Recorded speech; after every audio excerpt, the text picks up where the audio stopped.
Hi అండి. Welcome back to my channel. ఈరోజు నేను ఆలియా కట్ కుర్తీకి పైన టాప్ ఉంటుంది కదండి, బాడీ పార్ట్ అయితే కటింగ్ నేను చూపిస్తాను. మనకి ఫ్రంట్ నెక్ అయితే 6 ఇంచెస్ పెట్టుకోవాలి. మనకి బ్యాక్ నెక్ మనం 7 ఇంచెస్ 8 ఇంచెస్ కూడా పెట్టుకోవచ్చండి. నెక్ డీప్ వచ్చేసి నేను 2.5 అయితే పెట్టుకుంటున్నాను. షోల్డర్ అయితే 3.5 పెట్టుకోవాలి. ఇప్పుడు మనకి రౌండ్ అయితే డ్రా చేస్తున్నానండి. ఇది రౌండ్గా కట్ చేసి ఓన్లీ ఆలియా కట్ షేప్ అయితే కింద వైపు మాత్రమే నేను డ్రా చేస్తాను. వీ షేప్ అయితే కట్ చేయట్లేదండి. ఈ విధంగా నెక్ డీప్ అయితే కట్ చేసుకోవాలి. మనకి ఫ్రంట్ పార్ట్ బాడీ పార్ట్కి కలిపి ఒకేసారి మనం 6 ఇంచెస్ తీసేసుకోవచ్చు. తర్వాత సెపరేట్గా తీసుకుని నెక్ డీప్ అయితే మనం ఏ విధంగా పెట్టుకుంటామో ఆ విధంగా నేను దీనికైతే లీఫ్ షేప్ అయితే ఇచ్చానండి. కింద నుంచి 2 ఇంచెస్కి అయితే మార్కింగ్ చేసుకోవాలి.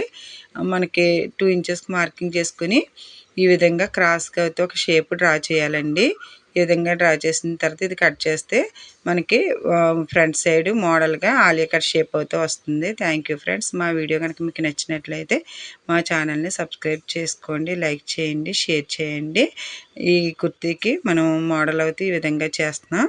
దీనికే నేను బెలూన్ హ్యాండ్స్ అయితే స్టిచ్ చేశానండి. ఇది లాంగ్ వీడియో అయితే మనకి అప్లోడ్ చేశాను ఫ్రెండ్స్. దీనికి ఈ విధంగా అయితే వచ్చింది. Thank you friends. Subscribe my channel.